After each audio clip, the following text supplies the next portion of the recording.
दोस्तों, आज हमारी बाइबल स्टडी का 9वां दिन है और आज हम मत्ती के सुसमाचार भाग 7 के रूप में इसका अध्ययन करेंगे।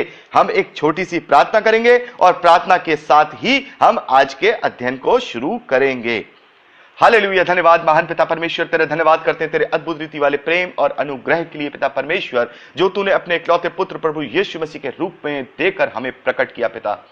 पिता परमेश्वर, हमारे पास कुछ भी नहीं जो हम तुझे वापस दे सकें, लेकिन हमारे पास केवल धन्यवाद की भेंटें हैं और हमारा टूटा हुआ हृदय है जो हम तेरे चरणों में समर्पित करते हैं। पिता परमेश्वर, धन्यवाद करते हैं महान पिता परमेश्वर इस बाइबल अध्ययन कार्यक्रम के लिए जो हमें पिता परमेश्वर बाइबल के वचनों को सीखने का अवसर प्रदान कर रहा है। पिता परमेश्वर, तो होने दे प्रभु, इस पूरे कार्यक्रम को हम तेरे हाथों में सौंपते हैं। जब मैं बोलूं तो पिता परमेश्वर वो तेरी ओर से हो, और जब सुनने वाले सुने तब भी पिता परमेश्वर तेरे द्वारा ही वो समझाए जाने के द्वारा सुने। पिता परमेश्वर, सारे कार्यक्रम को तेरे हाथों में सौंपता हूं प्रभु, आप हमारी अगुवाई कीजिए। सारा आदर देते हैं, सारी महिमा देते हैं, यीशु के सामर्थी नाम में मांगते हैं, आमीन।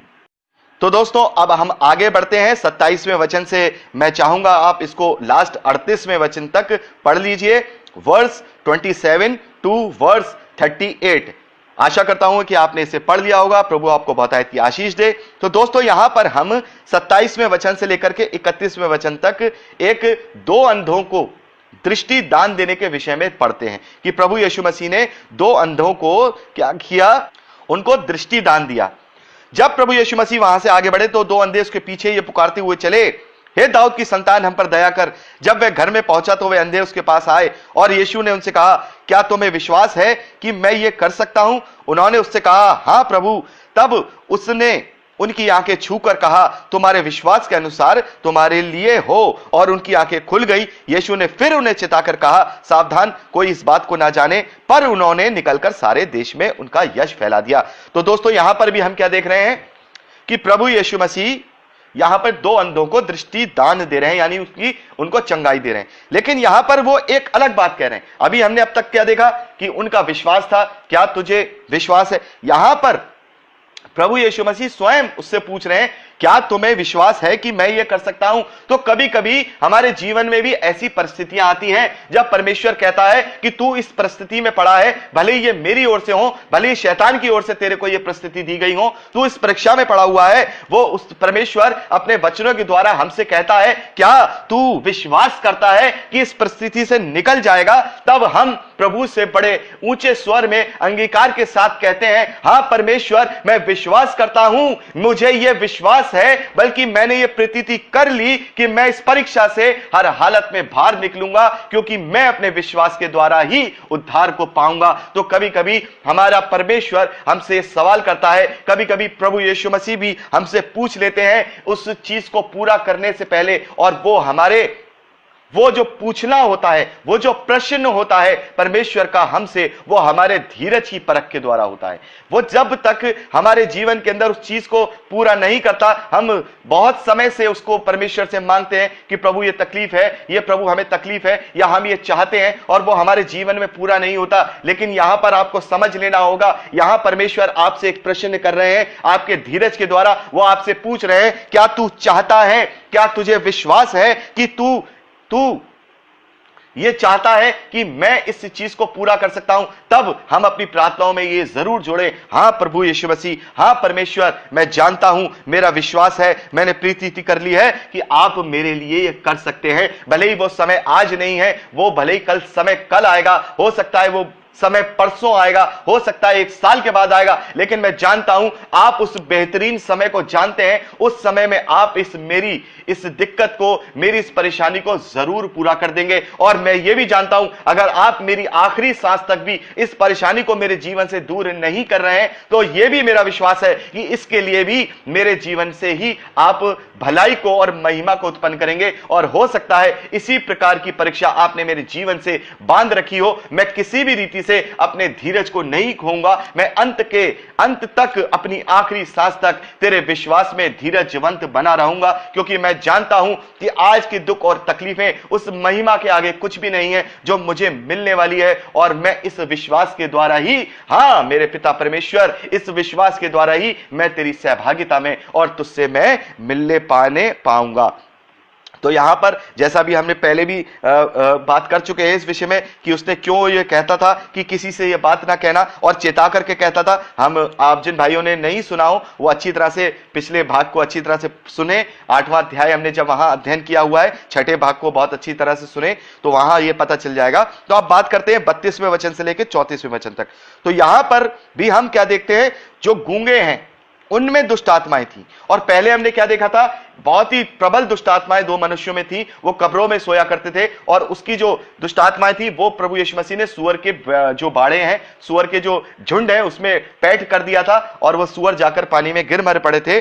और यहां पर हम क्या देखते हैं, एक डिफरेंट टाइप की दुष्ट आत्मा को देख रहे हैं। यहां एक गूंगे को देख रहे हैं, यानी वो गूंगा जो है इस वजह से गूंगा है कि वो दुष्ट आत्मा के प्रभाव में है। आप इसको आपने पढ़ा होगा, लेकिन मैं पढ़ दे रहा हूं। जब वे बाहर जा रहे थे तो देखो, लोग एक गूंगे को जिसमें दुष्ट आत्मा थी उसके पास लाए, और जब दुष्ट आत्मा निकाल दी गई तो वह गूंगा बोलने लगा। यानी कि वो बोलता था, लेकिन वो दुष्ट आत्मा के प्रभाव में क्या हो गया था, वो जो है गूंगा हो गया था। तो दुष्ट आत्माओं के प्रभाव कभी एक जैसे नहीं होते। लेकिन आज हम इस कलियुगी, मैं इसे बार बार एक अलग भाषा का इस्तेमाल करता हूं, और किसी को हो सकता है अच्छा ना लगे, लेकिन कलियुगी का मतलब, हम हिंदुस्तान में रहते हैं इसलिए शब्द को इस्तेमाल किया। हमारे यहाँ कोई कलियुग वलियुग नहीं होता, लेकिन खाली एक समझाने के रीति से मैं शब्द को इस्तेमाल कर रहा हूं। यानी कि आज के समय में जब अंत के दिन है, मैं इसका ये शब्द मैं इस्तेमाल कर सकता हूं। अंत के दिनों में जो झूठी कलीसियाएं हैं, हम क्या देखते हैं, एक ही प्रकार की दुष्ट आत्माएं देखते हैं। और दुष्ट आत्माओं को क्या देखते हैं कि वो दुष्ट आत्माएं, आदमी कांप रहा है, हिल रहा है, चिल्ला रहा है, बाल ऐसे ऐसे कर रहा है, लोट रहा है, लपेट रहा है।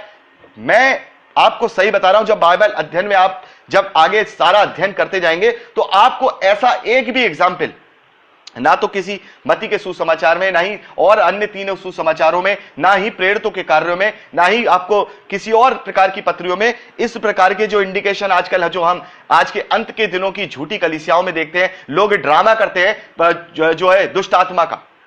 तो दुष्ट आत्मा इस प्रकार से कार्य नहीं करती कि थोड़ी देर के लिए दुष्ट आत्मा का प्रभाव आ गया, फिर थोड़ी देर के लिए दुष्ट आत्मा कहीं और चली गई, वो मनुष्य सामान्य जिंदगी को जी रहा है। लेकिन जिसके ऊपर दुष्ट आत्मा है वो गूंगा, यहां पर देख रहे हैं वो गूंगा है, और वो बोल नहीं पा रहा है। ऐसा नहीं है कि थोड़े दिनों के लिए वो गूंगा हो जाता है फिर थोड़े दिनों के लिए सही हो जाता, नहीं। अगर उसमें दुष्ट आत्मा का कोई प्रभाव या चिन्ह दिखाई दे रहा है तो कंटिन्यूअसली उसके अंदर वो चिन्ह, वो प्रभाव दिखाई दे रहा है, जो कि आजकल हम झूठी जो बातें हैं उनमें दिखाई नहीं देती। तो यहां पर हम देखते हैं कि दुष्ट आत्माओं के भी प्रभाव जो होते हैं वो अलग अलग रीति से कार्य करते हैं। जब आप आगे और अध्ययन करेंगे तो आप देखेंगे, किसी को मिर्गी का जो है दौरा है, कोई नंगा है, नंगा होकर के रह रहा है, कोई कब्रों में, अभी हमने देखा था पिछले 8वें अध्याय में वो कब्रों में रहा करते थे वो दोनों मनुष्य।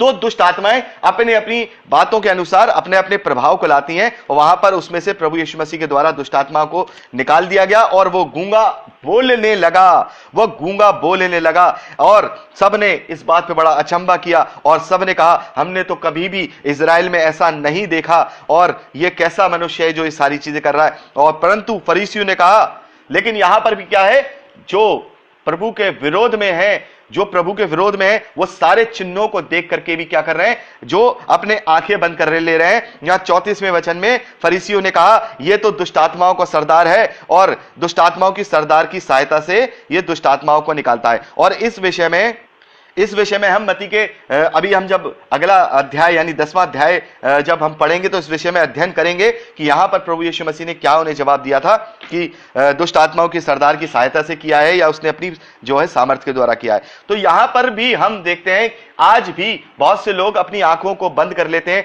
प्रभु की जो आत्मिक चिन्ह है उनसे अपनी मुंह मोड़ लेते हैं, उसकी अनंत आनंद को और शांति से मुंह मोड़ लेते हैं, और अपने मन को कठोर करके कहते हैं वो प्रभु यीशु मसीह पर विश्वास नहीं करते। वो उन फरीसियों की तरह होते हैं, जैसे प्रभु यीशु मसीह ने कहा कि जो चुनी हुई संतान है वो स्वर्ग के राज्य से बाहर दिखाई देगी। तो ये बात यहां पर प्रभु यीशु मसीह यहां एक गूंगे को चंगा करके दिखा रहे हैं।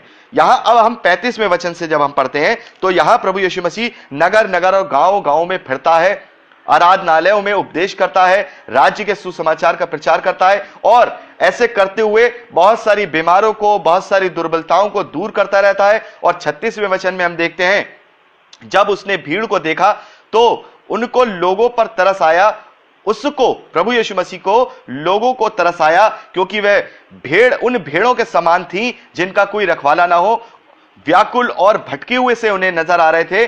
तब उसने अपने चेलों से कहा, पके खेत तो बहुत हैं पर मजदूर थोड़े हैं, इसलिए खेत के स्वामी से विनती करो कि वे अपने खेत काटने के लिए मजदूर भेज दे। तो यहां प्रभु यीशु मसीह का क्या मतलब है कहने का, कि उसने जब अपनी बहुत सारी भीड़ को देखा तो उसे उन पर तरस आया। तो यहां पर प्रभु यीशु मसीह क्या कह रहे हैं कि इतने सारे लोग हैं जो मेरे पीछे चले आ रहे हैं, लेकिन मैं तो कुछ समय तक ही इनके साथ रहूंगा, इनको कौन संभालेगा, इनकी कौन रखवाली करेगा। लेकिन प्रभु यीशु मसीह उनको एक व्याकुल और भटके हुए से लोगों की तरह देख रहे हैं। तब अपने वो चेलों से कहते हैं कि देखो बहुत सारे पके हुए खेत हैं, बहुत सारे पके हुए खेत, यानी बहुत सारे लोग हैं जो प्रभु यीशु मसीह को जानना चाहते हैं, बहुत सारे लोग हैं जो परमेश्वर को पहचानना चाहते हैं, बहुत सारे लोग हैं जो उद्धार की तरफ जाना चाहते हैं, लेकिन मजदूर थोड़े हैं, सच्चे मजदूर थोड़े हैं। यानी कि यहां प्रभु यीशु मसीह उन सच्चे सेवकों के विषय में कह रहे हैं जो सच्ची सेवकाई करते हैं, जो सही मायने में पास्टर है। और पास्टर को हिंदी की बाइबल में रखवाला कहा गया है। रखवाले का मतलब है वो अपनी भेड़ों की रखवाली करता है, उन्हें भटकने से रोकता है, उनको हमेशा उनका ध्यान रखता है कहीं ये गलत संगति में ना फंसे, उन्हें वचन से हर हफ्ते हर रोज उनको वचन से उनको जांचता है, उनको संभालता है, उनको ढांढस देता है। वो सच्चा रखवाला होता है। उस कलीसिया को लूट करके खाने वाला वो सच्चा रखवाला नहीं होता। बस ऐसी ही बातें करते रहना कि ये किसी भी तरीके से बस मुझे पैसा देते रहे, 10वां अंश देते रहे, ये सच्चा रखवाला नहीं होता। बल्कि उसे किसी भी प्रकार का लालच नहीं होता। वो केवल इस बात के लिए दुखी रहता है कि जो मेरी कलीसिया के लोग हैं, जिनकी जिम्मेदारी परमेश्वर ने मुझे दी है, जिनका रखवाला परमेश्वर ने मुझे नियुक्त किया है, कहीं उनमें से एक ही भी भेड़ भटक न जाए, क्योंकि वो बहुत ही व्याकुल हैं, वो इस शरीर की अभिलाषाओं में फंसने में व्याकुल हैं और भटके हुए से नजर आते हैं। तो प्रभु यीशु मसीह कहते हैं कि परमेश्वर से विनती करो, उस खेत के स्वामी से विनती करो कि वो अपने खेत काटने के लिए मजदूर भेज दे। तो यहां पर प्रभु यीशु मसीह का यही इंडिकेशन है, जब आगे आने वाले समय में वो पतरस और पौलुस और अन्य प्रेरितों के द्वारा जब वो कलीसियाओं का स्थापना करेगा, जब वो कलीसियाओं को बनाएगा और उनके बीच में उन रखवालों की नियुक्ति करेगा पवित्र आत्मा की सामर्थ्य के द्वारा, तब वो इन भटके हुए और इन व्याकुल लोगों को क्या करेंगे, संभालेंगे और उनकी रखवाली करेंगे। तो मैं सभी जो भी यहां अगर सेवक लोग हैं वो सुन रहे हैं, तो मैं आपको बताना चाहता हूं, एक एडवाइस देना चाहता हूं कि परमेश्वर ने बहुत बड़ा हमें क्या दिया है, एक बहुत बड़ा रुतबा दिया है। चाहे हम इस धरती के लोग हमें चाहे इज्जत करें चाहे नहीं करें, हमें परमेश्वर ने आपको बहुत बड़ा रुतबा दिया है और वो रुतबा एक रखवाले का है, एक चरवाहे का है। चाहे इस धरती पे आपको उसका जो पलटा है मिले ना मिले, लेकिन स्वर्ग के राज्य में आपको एक ऊंचा सिंहासन दिया जाएगा, स्वर्ग के राज्य में आपको एक ऊंचा और पद दिया जाएगा, क्योंकि आप जो कार्य कर रहे हैं वो प्रभु यीशु मसीह की समानता में कर रहे हैं। क्योंकि महायाजक और सच्चा चरवाहा तो प्रभु यीशु मसीह है, लेकिन हम और आप जो इन भेड़ों की रखवाली करते हैं वो हम रखवाला, सच्चा रखवाला बन के करें, क्योंकि कहीं ना कहीं हम प्रभु यीशु मसीह के उस कार्य को क्या कर रहे हैं, इस धरती पर रह करके अंजाम दे रहे हैं। तो सावधान मेरे भाइयों, सावधान मैं खुद को भी कहता हूं और सावधान में आप जो लोग इसमें जो प्रभु के दास हैं उनको भी कहता हूं, सावधान कहीं हमारी रखवाली परमेश्वर के विरोध में ना हो जाए। इसलिए सच्चे रखवाले बनिए, सच्चे प्रभु के दास बनिए, ताकि वो प्रतिफल हमें मिल पाए, जो वो प्रतिफल जो अनंत महिमा का है। तो अब यहां पर दोस्तों हमने पूरा 9वां अध्याय कंप्लीट कर लिया है, पहले वचन से लेकर 38वें वचन तक। अब समय होगा कि हम 10वें अध्याय की तरफ बढ़ें। दोस्तों यदि आपको ये प्रचार पसंद आया है तो प्लीज शेयर जरूर करिए, और अगर आप चाहते हैं कि हमारे और भी वीडियो देखना जो हमने अपलोड किए हैं और जो हम आगे अपलोड करेंगे, तो आप हमारे चैनल को सब्सक्राइब कर लीजिए और वहां बेल आइकन है उसे टच करिए, ताकि जब भी हम नया वीडियो डालें वो नोटिफिकेशन आप तक जरूर पहुंचे। तो दोस्तों आज के लिए इतना ही। परमेश्वर आपको सुरक्षित रखे, आप आनंदित रहें, परमेश्वर में आशीष पाए और बढ़ते जाएं, यीशु के सामर्थी नाम में आमीन। Praise the Lord. जय मसीह की।